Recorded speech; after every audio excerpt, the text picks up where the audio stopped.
hindi pa naman dadating yung mga yan. So, ayun. Pero, lately, parang dahil medyo nagiging career-oriented tao, tapos parang, Filipino time ganyan, parang nalilesen yung pagka-late. So, parang 15 minutes after na lang usapan or like on point on time. Naisip ko yung mga tao na laging late din pag may mga meeting or basta lagi silang late at hindi siya susunod sa oras. Very useless. Yeah, same. Hindi siya nasusunod eh. Like, kahit anong set mo ng oras, malilate at malilate ka pa rin. Kaya parang nadidelay yung mga kasi parang nasasayang yung time. Tsaka nakakabastos, honestly. Lalo na dun sa nagko-compare. Ang Filipino time, yung parang kahit mag-set kayo ng call time na 8 o'clock, dadating yung iba mga late na 30 minutes, gano'n. Loyal and full of patriotism. They ask you how you are, you just have to say that you're fine when you're not really fine, but you just can't get into it because they would.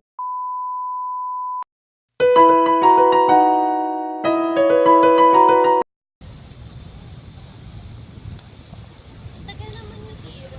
Anong oras na? Kanina pa tayo nandito. 10 minutes na siya eh. Lagi naman siyang late na. Grabe. Guys! Ay, sorry. Wait lang, mag-explain ako yung alarm clock kasi hindi ko nadinig kaya hindi ako nagising. Yun talaga yung reason kung ba't ako naging late. Sorry Tapos yung jeep, wala kasi walang dumadaan na jeep kaya ako na late. Kaya sorry. Okay lang yan, pero late ka pa rin eh. Tapos, so nga pala, kaya di ako naka-uniform kasi inantay ko sa laundry, kung antay ko baka mas maging late pa ako eh. Sa bagay. May point ka naman doon. Pero, naisip ko rin na yung pagiging late, nagiging Filipino norm na siya this day. Sa bagay, sabi nga nila, hindi ka Pilipino kung hindi mo magigets yung term na, uy, sorry, nalilate lagi ako, di ba? Marami yung nagsasabi na yung tardiness daw na ito, nabibigyan mo siya ng iba pang title sa atin. Tama, pero regardless of what you wanna call it, bad habit pa rin siya. Tsaka nagiging major factor siya contributing sa loss of productivity. Tapos ito pa, nagiging hallmark na din siya ng Filipino culture. Yung bagay, sabi nga, worst traffic on earth, sabi sa Waze Global Survey. Pero, tardiness pa rin siya eh. Self-discipline lang siguro dapat yun. Aray, tinamaan ako. Sabi nga, di ba, sa psychological, parang yung pagiging late mo or tiredness, nagkakaroon ng ripple effect. For example, yung usapan natin magmi-meet up tayo dito. Ikaw na late ka dahil doon sa jeep at saka doon sa laundry. So, valid naman yung excuse, pero dahil doon para nagkakaroon tayo ng isip na syempre, malilate ka, so why as well as na mag-late ka na lang ngayon, di ba? Yung mga tao kasi, nag-adapt sila, tsaka nagko-conform sila sa mga situation na ganito. Yung excuse nyo man, valid, na lalagyan pa rin tayo ng parang masamang title sa atin, di ba? Yeah, most of all, it says a lot about disrespect sa oras na ibang tao, sa effort na ibang tao para makapunta ng maaga. Kaya, sorry. Okay na. Sige.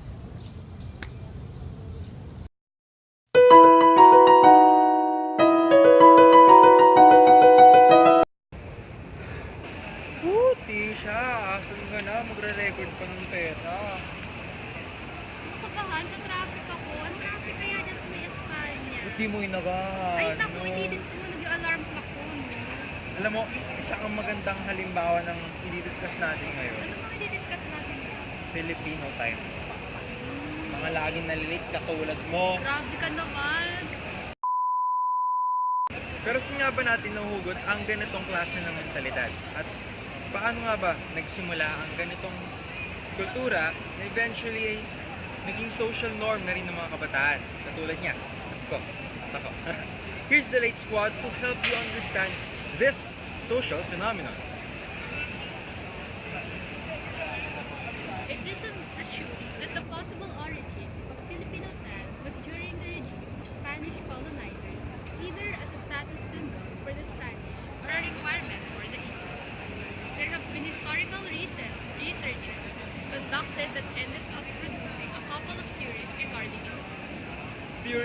number 1.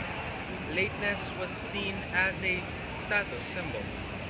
According to Professor Augusto de Viana of the UST History Department, discovered that officials who came in late were viewed with a higher worth. To verify this theory, we can find statements in Jose Rizal's novels. Linares had not yet arrived for being an important person. He must come much later than the others. And there are people who are flattered that for each hour of delay, they have not yet arrived. They become more significant. This Spanish defect was adopted by our ancestors. So, Rizal reprimanded the Filipinos who tried to copy such act. So he asked, what will you be in the future? A people without character, a nation without liberty. And everything you will possess shall be borrowed, including even your own defects. From here, the trait passed on to the upper class Filipinos who annoyed the Americans with the same behavior. And here comes theory number 2, Indios. Filipinos were required to arrive later than the Spaniards. This theory suggests that discrimination led to the tendency to do such, as they had been looked down on, and Filipinos had to arrive at a certain time during social events.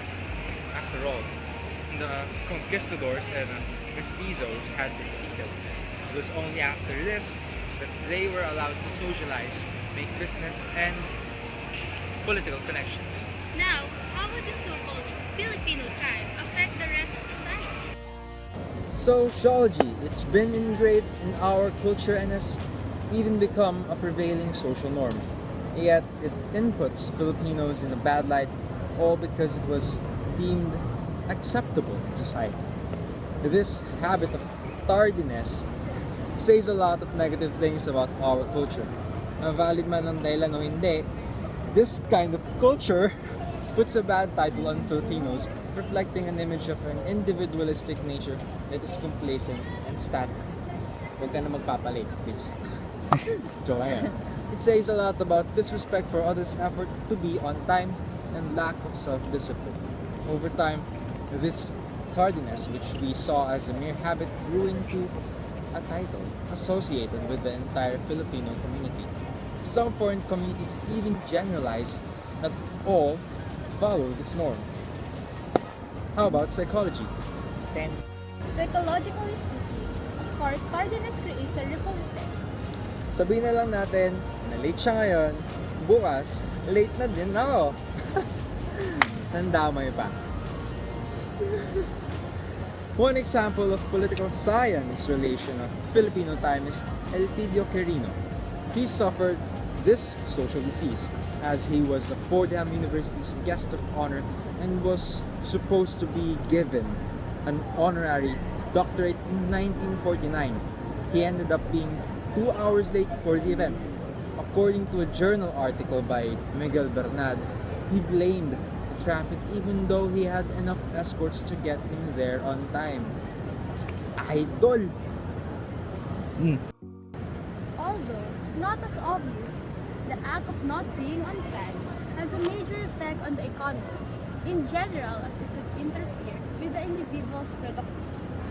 Every minute lost without labor costs employers a great deal of money every year. The potential workplace performance and cost of tardiness to the economy is destructive. In short, when work isn't done with consistency, employers aren't getting what they pay for. Ayos, diba? Nakulangan pa ng pera. An example is the aviation industry, one of the country's biggest and most prominent industries.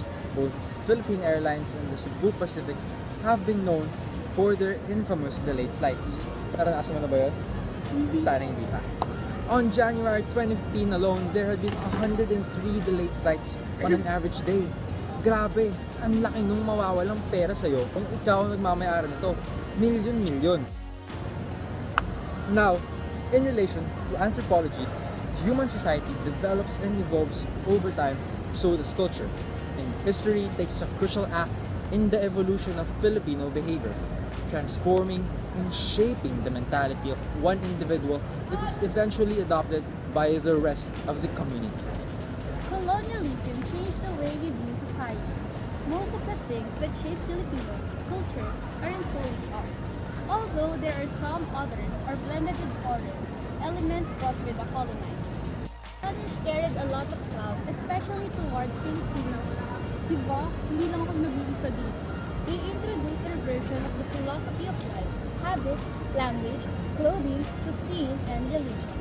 This trait evolved both in context and practice as it was handed down from one generation to the next. Hindi gaya ng dati, it is now labeled as a fixed mentality. Anthropologists identify a modern invention known as the clock time that has been given less insight in today's generation, where simple events serve as a mandate over a single day's space. An example is how a jeepney's departure is determined not by time, but by the suited amount of passengers. This attitude has anchored itself in everyday culture. Ang malala pa, pag si kuya ang driver, biglang nagpagasolina, late ka na talaga. Naranasan ko na yun. Ikaw ba, Tish? Naranasan mo Ganun na nga yun? yung nangyari sa akin kanina, kaya nga ako na-late dyan eh. Paluso. But anyway, how about linguistics? Words always have underlying meaning and context. There are situated responses to tardiness or excuses. Sometimes it almost automatically merits apology. At syempre, hindi mawawala ang pagbibigay ng excuses katulad ng kanina na traffic mo naman. It's normal. It's in our Filipino blood. Hindi, okay lang yan. Usapang Pilipino tayo eh. Or the ever classic, hindi kasi nag-ring ang alarm ko. Tama. Anyway, whatever the reason is, it would be best if we follow the said meeting time in order to avoid further conflict. As the saying goes, time is of the essence. Next time, Tish, pag alam mong gagawa tayo ng video para sa mga manunood natin, agahan mo ng konti ha. Responsibilidad mo ang oras. Sige na nga. One last thing, Ano yun? Ano na naman yun? hindi ako mag-a-adjust para sa'yo. So, ako yung mag-a-adjust? Just mag-isip mo. Anyway guys, thank you for watching.